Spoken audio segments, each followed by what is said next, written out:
life and my life is like a lamp to a world that is searching for the path. We have become the example of Christ, and we are now the light of the world. Can the world see the radiance of Christ in you?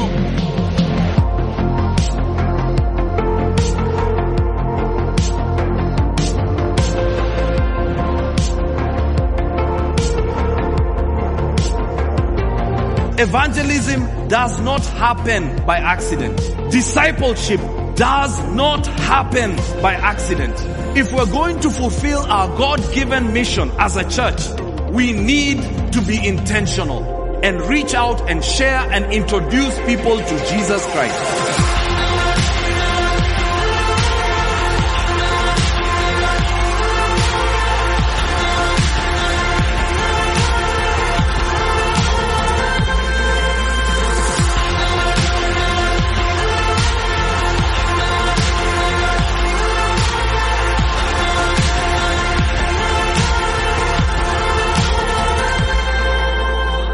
Africa is an amazing continent with 50% of its population under the age of 18.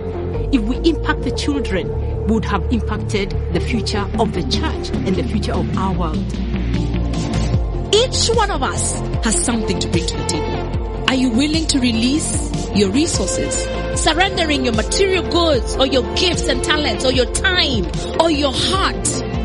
What are you going to do?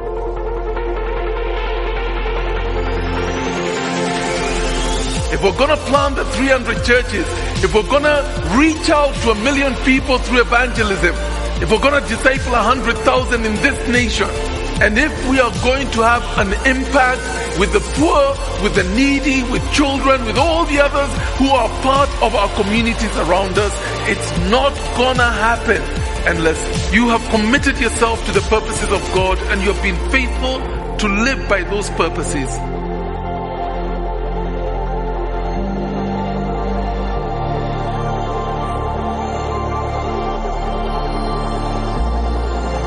We're studying a series on money, or better, a series that we've called Prison Break.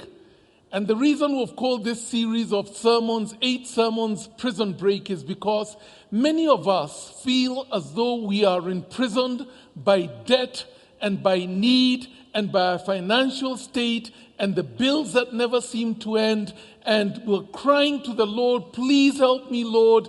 I'm drowning in debt. I don't know what to do. I can't pay my fees. I can't pay the children's fees. Please help me.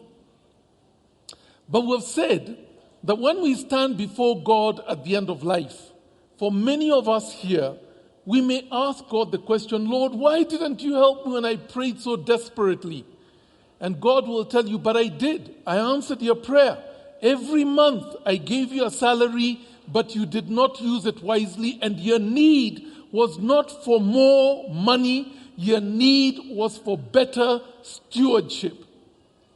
Because God will bless the one who is faithful with little. And if we're not faithful with what God is already putting in our hands on a month-by-month basis, whether it's because we're businessmen or we're employed, if we're not faithful with what God is giving us, then He will not give us more because it will just mess us up even more seriously. The answer to wealth is not necessarily more money. For 90% of people, the answer to wealth is better stewardship, not more money. And so we're looking at the scriptures and asking the question, what then does it take for me to be a good steward of what God has given me? And we want to draw out 8 principles. Today we're looking at principle number 4. We, about 3 weeks ago, looked at principle number 1, and we said the first thing the Bible teaches us is that God is the giver of wealth. And He is able to enable us to make wealth. He gives us the strength, as it says in Deuteronomy, and the wisdom needed to create wealth. But if God is going to bless us with wealth, then the first thing the Bible tells us is that we are to set aside the first fruits, 1/10 of what He gives us, and give it back to Him. And we said, you do not rob the hand that is trying to bless you. If God is trying to bless you and you're stealing his tithe, how can you expect him to make you wealthy? You do not rob the hand that is trying to bless you. The second principle was the following week, where we looked at the Proverbs that says, without a vision, a people perish.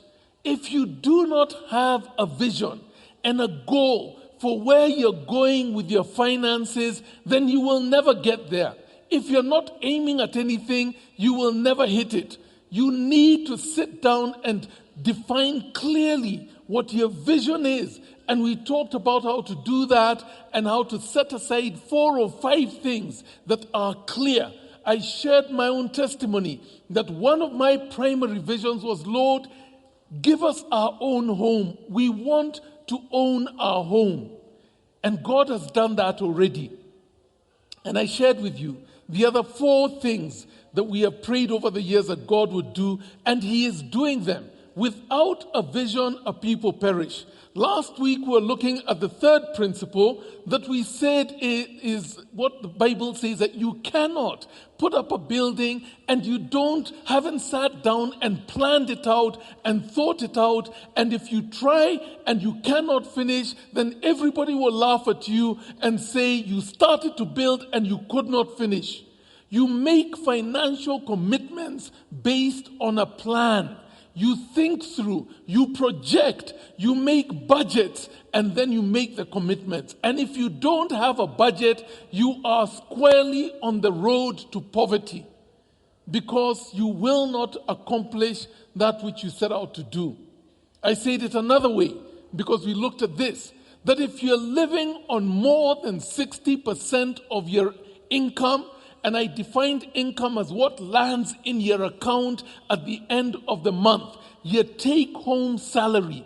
If you're living on more than 60% of your take-home salary, you are living beyond your means.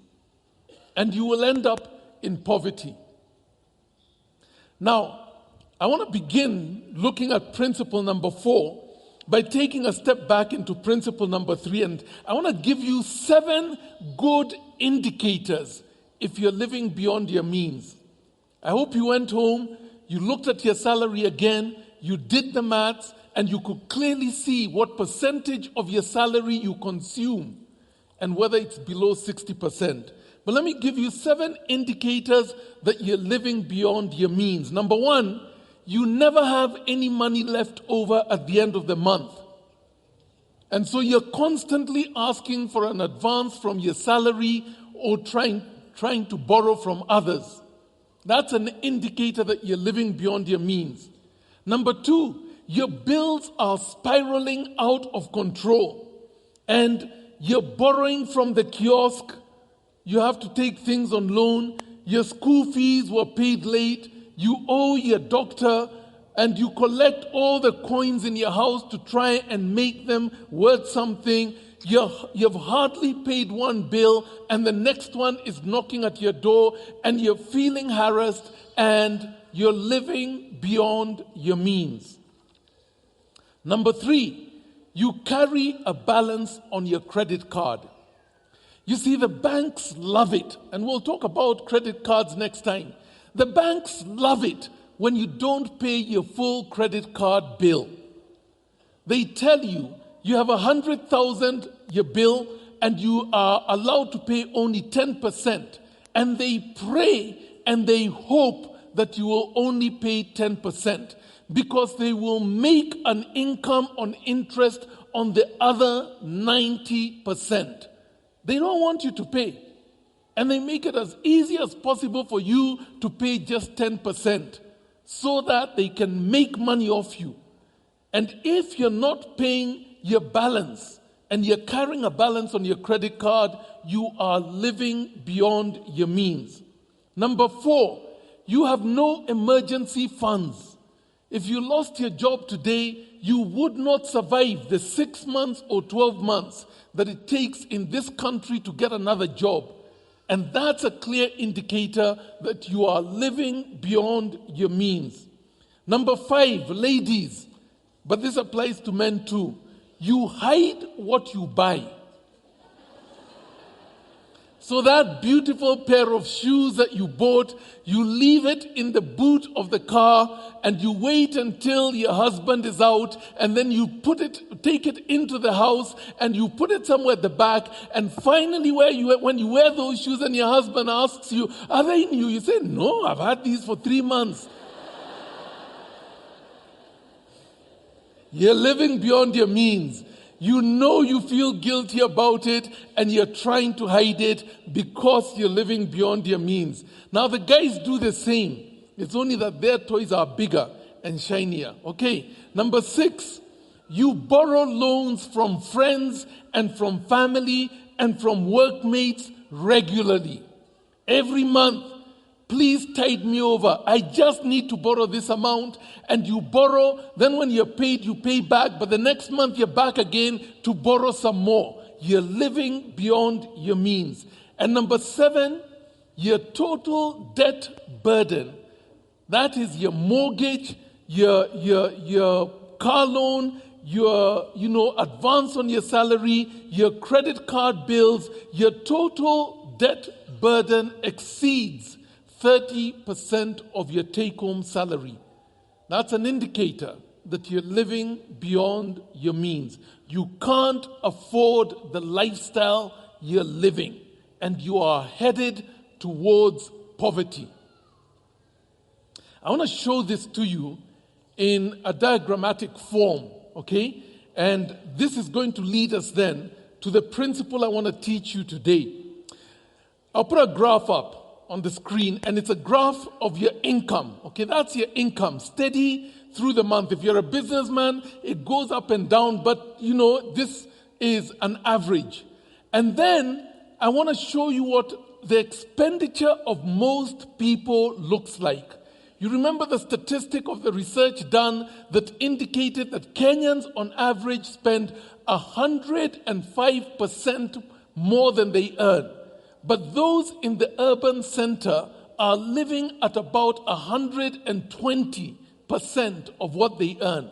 And this is what their expenditure looks like in the next graph. Okay, there you go. At the end of the day, there is nothing set aside. Some months you consume more than other months, and on average, most months you spend more than you earn. This person is a poor man, and he is headed towards poverty. But let me show you what a rich man looks like and how he uses his money. Can you see the difference? There is a gap between expenditure and income exceeds expenditure. You remember I told you at the end of last week's sermon, it's not how much you earn that counts. It is how much you save that counts.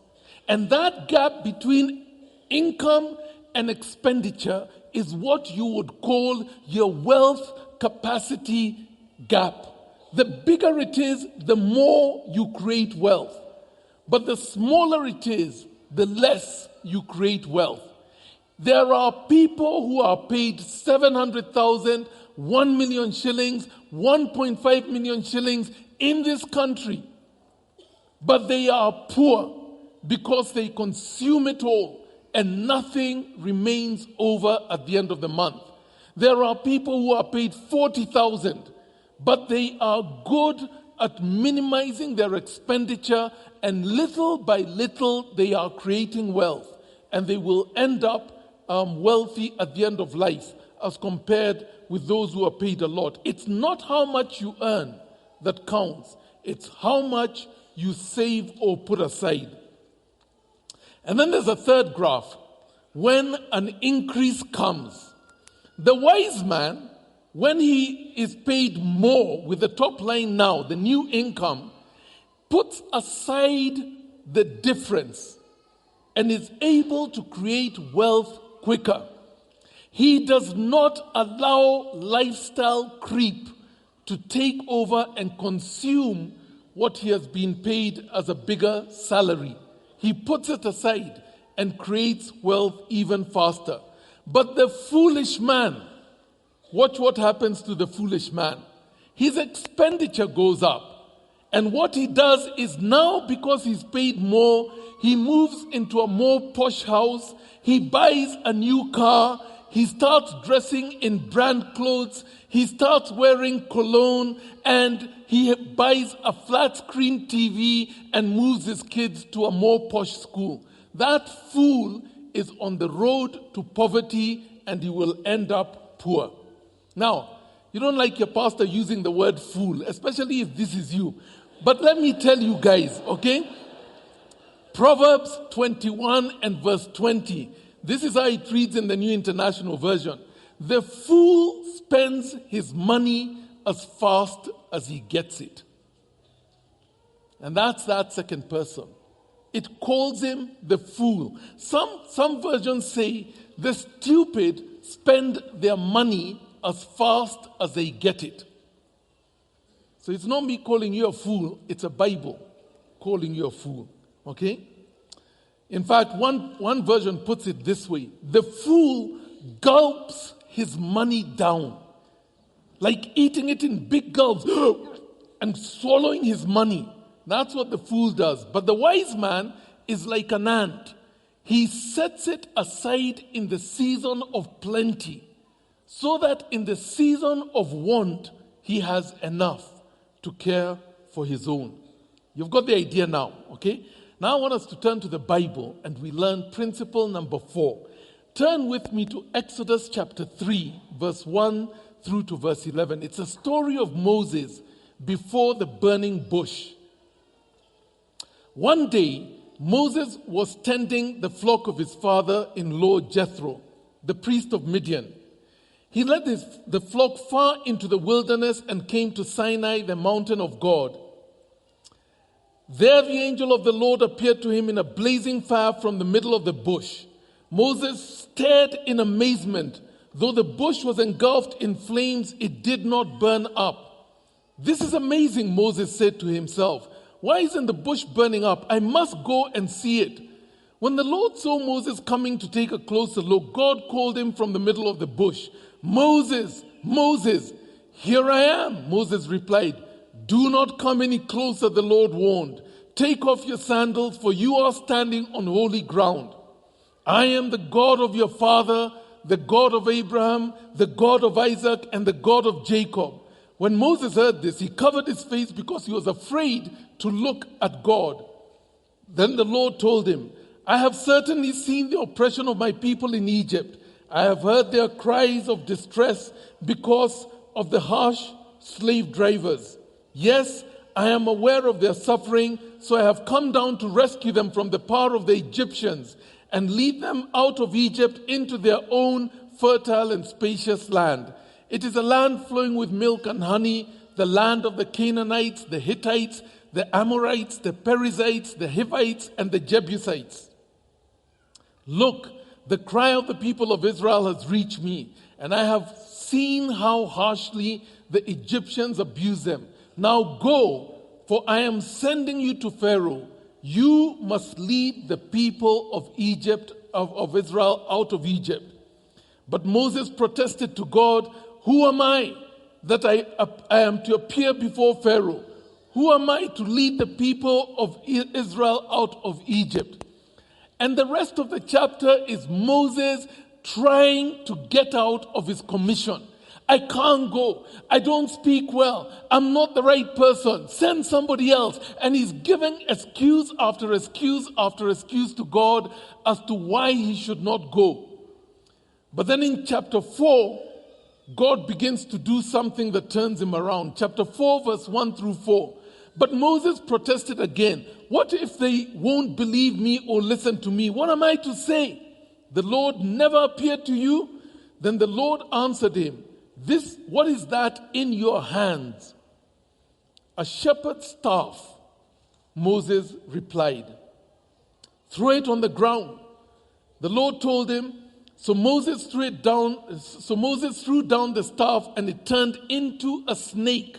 Moses jumped back. Then the Lord told him, reach out and grab its tail. So Moses reached out and grabbed the tail, and it turned back into a shepherd's staff in his hand. God asked Moses this question: what is that in your hand? And when Moses named it, God used it. You see, God has a power to take the most lifeless thing and use it for his purposes. And so you find in the book of the Judges that he used a jawbone of a donkey to bring victory to Israel through Samson. He used an ox goad to defeat the Philistines through Shamgar. He used a tent peg in Deborah's hands to defeat the Canaanites when she drove the peg into the temple of the king of the Canaanites. He used trumpets and jars to defeat the Midianites through Gideon. He used a slingshot and a pebble or a stone in a little boy's hand, David, to defeat the giant called Goliath. And why does God do it? It's because the battle belongs to him. It's not about the instrument itself. It is that God is able to deliver. And the instrument is but a tool. And so he asked Moses, what is that in your hand? And Moses told him, a shepherd's stick. That's all it is. It's a dead object. Now, that dead object for Moses was a sign of his profession, his career. It was a sign of his authority as a shepherd over the sheep. It was a sign of his identity. If you saw him, you knew he was a shepherd. But as long as it was in Moses' hands, it was a dead symbol, just a stick. But when Moses named it and gave it to God, it came alive. Even Moses himself shrunk back because he was afraid of it. And when he picked it up again and he put it in his hands again, it became a dead stick once again. I want to suggest to you, good people, that there are those of you here who are in dead careers, and you're in dead dreams, and you're in dead marriages, and you have dead futures because you hold on to them. You won't give them to God. You're afraid that He will change them, or that the outcome may not be what you want for yourself. And so you hold on to them. But as long as you hold on to them, they are dead. But when you give it to God, you name it and give it to God and allow God to be God, He will take that which is dead and He will bring it alive. And yes, He may transform it. He did not transform Moses' dead stick into a living stick. He transformed it into something completely different. And God may take your career and transform it into something completely different, but He will bring it about, He will bring it alive, and He will do His miracles through it. But you must let go, and you must let God. Otherwise, it remains dead in your hands. Let me come back to our topic. I believe that this is principle number 4. God asked Moses, "What is that in your hand?" And Moses named it and gave it to God, and it came alive. So principle number 4 is simply this. I'll state it in different ways, but simply this. What is that in your hand? Name it and give it to the Lord and let Him bring it alive. A number of years ago, I was struggling with the question of my own family state. Our desire to have enough to educate our children, to, be able to own our home, to get ahead of the bills, and etc., etc. And I was praying about this. I was concerned about it and fearful that, Lord, at this rate, I'll never get ahead. And the question that God asked me was, what is that in your hand? Now, I live on 1 acre of land. I've told you this before, but I live on 1 acre of land. And my response to the Lord was, "You've given me 1 acre of land, Lord. That's what I have."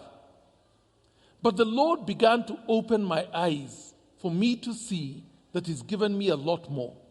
So I want to take you on a tour around my home so that you can see what I'm talking about. What is that in your hand? Okay? If you come to my home and I open the gate for you, one of the first things you will see are my dogs. Okay? They'll meet you. And you don't mess with my dogs. I've been breeding Rottweilers for a long time, but now I have begun to breed Boerbells, okay? From South Africa. These are Mastiffs. They weigh about 100 kilos. You don't mess with my dog. It's a pedigree dog, a pure breed. This is not a Shenzi dog, okay? You know the difference between a pedigree and a Shenzi dog? Let me tell you the way somebody explained it to me once. When you go to a place and you try and get into a place with a pedigree dog like this, it simply asks a question, who? And you stop. Okay? Because it's a bass, it rumbles, who? But when you go to a home with a Shenzi dog, first of all, it goes under the car. And then from underneath it goes, no. No.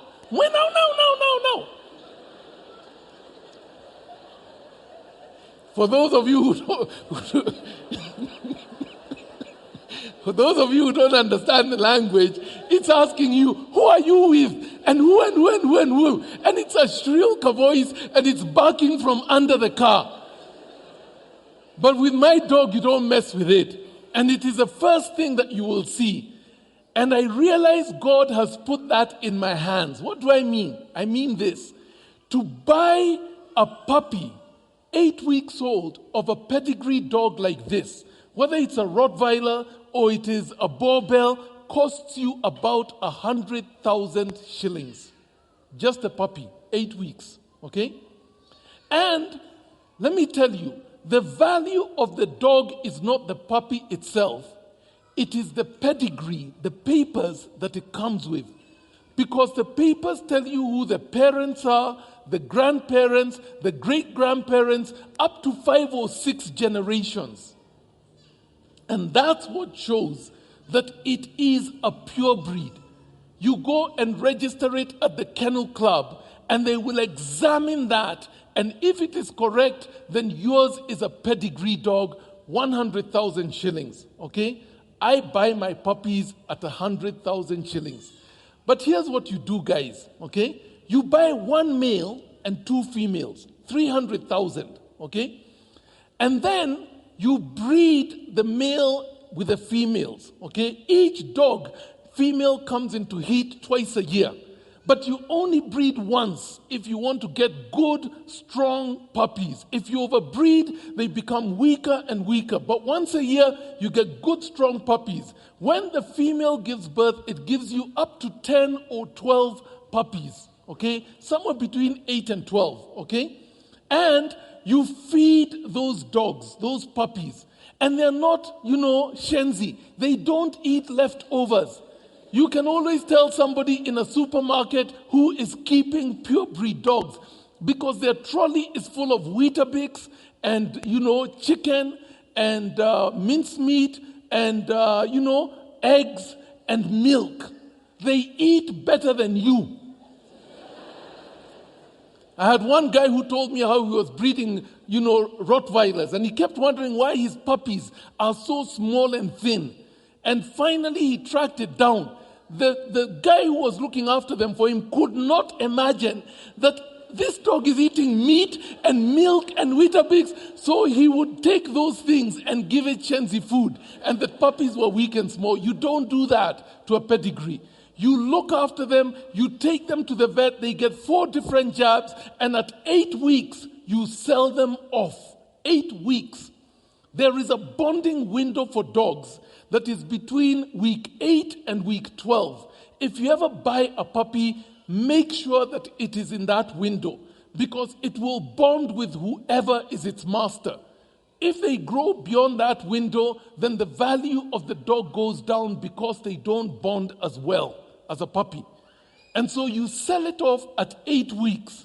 Now, by the time you sell it off, if you count the vet bills and the food bills and everything that you put into this dog, you have spent about somewhere between 20 and 40,000 per puppy.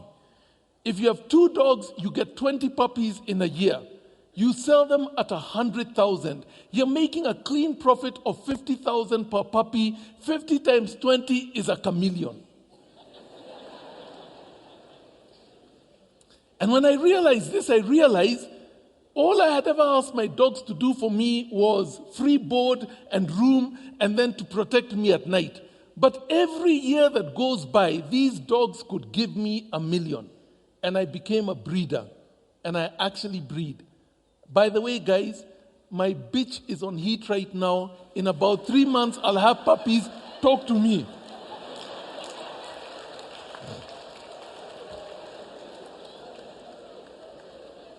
So that's the first thing, okay? The second thing you will see when you come into my compound is you will see a kitchen garden. It is about the size of this stage, okay? And on that, we've taken the challenge with my wife that we will grow all our food from the garden. All the sukuma and everything. And so we grow, pumpkins and sukuma and terere and spinach and chili pepper and hoho and several other things on that little patch of land. And we have so much that sometimes when people come to visit, that's what we give them to go home with because it's too much. We can't keep up with our little kitchen garden. I'll tell you the secret of the kitchen garden in a minute. But we decided, this God has put in my hand. I'm living on an acre of land. What can I do with an acre of land? It should certainly be able to feed my family. And so we have made a commitment that as much as possible, we are going to live off our property. And we grow all our greens on the property itself. It doesn't make me money like the dogs, but it saves me money so that I don't have to spend that in the shops. That's the second thing. Third thing, we have a lot of flowers on the compound, flower beds. But what we've done with the flowers is somewhere in between the flowers there, we're growing all our herbs, okay? Now, I went to school, and I was told it's not herbs, herbs. That is Kenyan. It's like how we say birds. Instead these ones that fly in there, we call them birds. They're not birds, they're birds. Okay? And it's not herbs, it's herbs. The H is silent, okay? So we grow all our herbs on the compound. And we have lemongrass and mint and lavender and thyme and many other sorts of herbs among the flowers. You think they're flowers, but they're actually things we can use in our kitchen. Okay? And then we have a lot of trees on the compound. But they're not just trees. There are some that are just trees. But some of my trees are pawpaw and loquats and avocado and lemons. And we harvest on a regular basis. Number 5 is I keep bees. Okay? And let me tell you how bees work. A hive, if you want to buy an empty hive, is 9,000 shillings. If you buy the top quality, 9,000 shillings. Every hive will give you about 10 kilograms of honey at the harvest. I recently harvested from my 6 hives, and I got 50 kilos of honey, okay, from the 6 hives. And having harvested, I then wait another 3 months, and I harvest again. So 50 kilos. Each kilogram goes for 1,000 bob. That's 50,000 kilos. And like I said last week, bees are your best workers. They never take sick off. They never take a day off. They don't go on a Sabbath. They never ask you for a raise. They just work. And so 6 hives, 50 kilos. Each kilo is 1,000. Now the clue is to multiply that. As I have done this and I have come to understand bees, and let me tell you, by the way, guys, the stuff you buy in the supermarket, that one is molasses plus syrup plus a bit of honey plus water. It's not the real stuff. Talk to me. You can smell real honey. It has a taste that you won't find in that stuff. 50 kilos at 1,000 bob each. And the key is to multiply the hives. As I have done this, I have begun now to figure out how to multiply. I actually think my acre has a capacity for about 50 to 100 hives. And I've only got 6. And I got 50,000 just the other day. I have a capacity for 50 to 1,000. Let me tell you where you put your hives. Do you know your house has this huge ceiling? And above the ceiling is the attic, and it's empty up there. Put hives there. Bees don't mind. As long as it doesn't get too hot, they will come in and out through the, what do you call it? They'll find a way to get into the space. I told my family I was going to put hives there. They told me, no. At the house, you put hives and we'll be stung. I said, how does a bee get from there into the house? There's a ceiling. We're not living in a grass-thatched house. There's a ceiling. You're protected from them. And if you leave them alone, they leave you alone. That is basically what it is. And so I am going to increase my hives. You laugh. But when you see me at the teller handing in my money, remember my bees. Okay? That's number 5. Number 6 is I keep rabbits. Okay? And the reason I keep rabbits is for the meat supply. Because our challenge is, how can we live off our property without needing to buy food groceries? And so we keep rabbits for the meat, okay? But I discovered that the rabbit gives you 3 other products apart from the meat. The first product it gives you is susu. Okay? Rabbit urine is bought on the market here by farmers, and per jerry can of 5 kilograms is sold at 2,000 shillings. You know why? Because it is the best possible fertilizer you could ever imagine. I once asked my gardener, how is it that our lettuce are so big and they have so much and we can't keep up with them? And he said, susu power.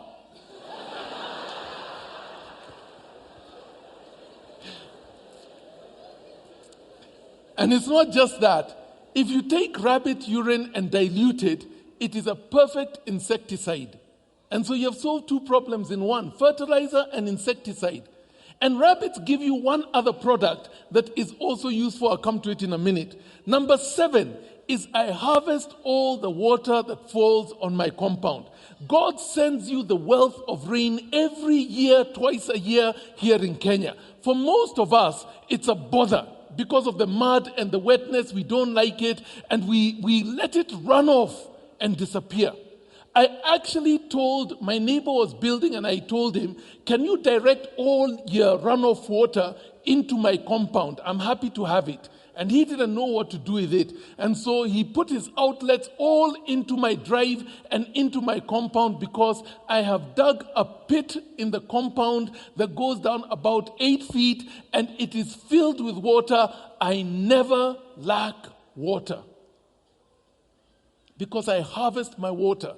All the rainwater goes into the same place. On one side of the house, it goes into a well that is drinking water. On the other side, it goes into my pond. Now, in the pond, on top of harvesting rainwater, I also harvest all my bath and shower and kitchen water. When you shower, you use about 30 liters of water to have your shower. And all it has is a little soap into it. So I don't direct it to the septic tank. I direct it to my pond. And I collect water. So if you come on my compound, my grass is always green. Even in the dry January, February season we've just gone through, it was lush green. So I'm harvesting water and I'm harvesting my bath water. In 14 years of living where I do, while the neighbors all complain that they have no water in Karen, I have never lacked water because I have water in abundance. And I am not only harvesting the water, but directing the bath water into the pond. And I use that to water the grass and my trees. So there is a harvest from them, and my grass is always plush green. Because I can then use the garden, and I'll come to that in a minute. Now I'm thinking of throwing in catfish into the pond.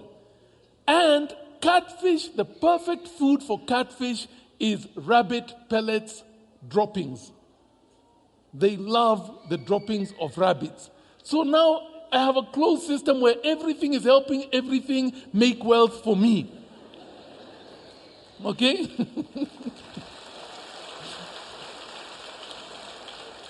One more. I am now harvesting the sun.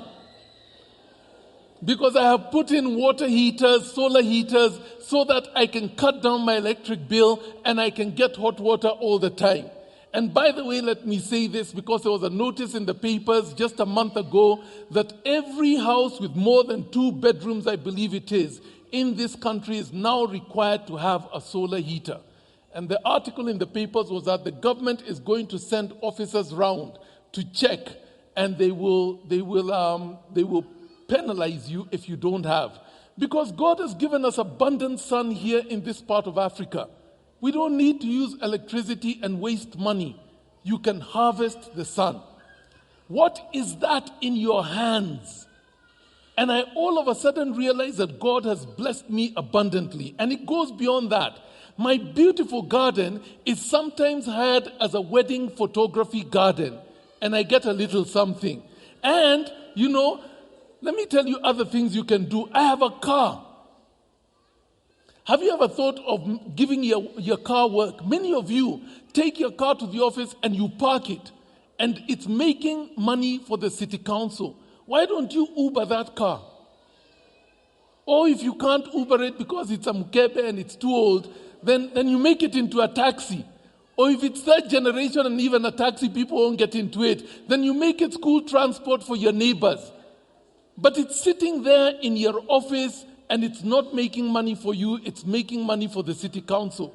Or you could bake, or you could write books, or you could do artwork, or you could keep chickens, or you could hire out your skills, and you can make money because God has put ability and hobbies and skill and wisdom in your hands. When you go to your boss and you ask him for a raise, it is unlikely that he will give you one. But before you do that, sit down, name what God has put in your hands, and give it to him and ask him to use it to help you create wealth. That's all you need. And you will be amazed what you can do. Some of you grew up on a farm. You understand cows, you understand goats, you understand chicken, you understand the harvest seasons. Why are you living in Nairobi instead of going and living out in Kikuyu where you can have half an acre of land and make money off it? Not turn it into a garden, but make money off it. What is that in your hands? This is a question God would ask us. Now, none of these methods are going to create big money for me. Okay? But if the dogs do what they're supposed to do, they can cover all their costs in terms of food, and I don't need to take money out of my pocket to pay for their food. They cover their own. I can use my herbs so that I don't have to go and buy them. And what it allows me to do is to reduce my expenditure, and some of them allow me to increase my income. And the bigger the gap between income and expenditure, the more wealth you create. And so none of these are professional. I do them simply in simple ways. What is that in your hands? Let me illustrate this principle from the Bible, okay? Turn with me to Proverbs chapter 31. And let's read the noble woman in Proverbs chapter 31 as we draw to a close. I'll read it straight. The wife of noble character, who can find? She is worth far more than rubies. Her husband has full confidence in her and lacks nothing of value. She brings him good, not harm, all the days of her life.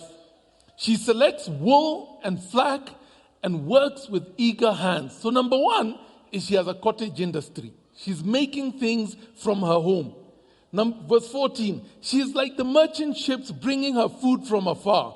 She gets up while it is still night and provides food for her family and portions for her female servants. Verse 16, she considers a field and buys it. So she's speculating on land. Number 2, okay? And then the second part of verse 16, out of her earnings, she plants a vineyard. So she's also a farmer, okay? We go on to verse 17. She sets about her work vigorously. Her arms are strong for her tasks. She sees that her trading is profitable. So she's also trading, not just farming, but trading. And her lamp does not go out at night. In her hands she holds the distaff and grasps the spindle with her fingers. So she's sewing and making cloth at night. She opens her arms to the poor and extends her hands to the needy. When it snows, she has no fear for her household, for all of them are clothed in scarlet.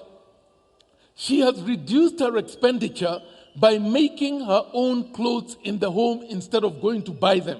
She makes her bed covers for her bed, and she is clothed in fine linen and purple. Now that's number 6. Number 7, her husband is respected at the city gate where he takes his seat among the elders of the land. She makes linen garments and sells them. So she's, a retailer, okay? And then the second part of that, verse 24, and she supplies the merchants with sashes. So now she's a wholesaler, okay? She is clothed with strength and dignity, and she can laugh all the way to the bank. She speaks with wisdom, and faithful instruction is on her tongue. She watches over the affairs of her household and does not eat the bread of idleness. Do you know what Ecclesiastes chapter 11 and verse 2 says? This is what it says. Ecclesiastes chapter 11 verse 2. Invest in 7 ventures. Yes, in 8. For you do not know what disaster may come upon the land. And what I'm saying, guys, is you want to create wealth, then multiply your revenue streams to at least 7 things that are creating money or saving money for you. And then you begin to create wealth. The woman in Proverbs 31 does it. Your pastor does it.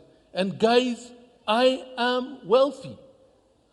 And it's not because of a big fat salary, but because I have sought to answer the question, what is that in your hands? And in little ways, with little steps, I have begun to create wealth. Go home and work through, sit down, name, write down the things that God has put in your hands, and then ask Him to bring them alive, one at a time. Start with this one. I was talking to somebody after the first service, and he said, I'm so convicted. I have almost 50 acres in my rural areas, and I planted trees on it. And I told him, go and buy hives, and go and start keeping bees there. On 50 acres, you can keep 1,000 hives. Every year, those hives will bring you 5 or 6 million just from keeping hives. What is that in your hands? This is how you begin to create wealth. May God bless you. Go do the homework. Will you stand to your feet and let's pray together? Father, we pray that you would hear our cry. And as we ask you to help us meet our challenging financial needs, open our eyes to see how it is you have already answered our question, but we were blind and could not see. Give us divine ideas that will help us generate wealth. And as we go into this week, we ask for your blessings, your presence around us, your wisdom as we make our decisions, and your grace as we seek to walk in godliness. Would you bless the work of our hands this week? For it is the primary way that we make our wealth. Help us to be good and studious servants and employees, that we may see the blessings that are poured upon our organizations, and they may rejoice that these children of God are a part of what we're doing, and they may compensate us well because we're valuable to them. Bless our families. Bless all that is loved of us. May we know the good hand of the Lord upon us. For this we ask in Jesus' name. Amen. God bless you.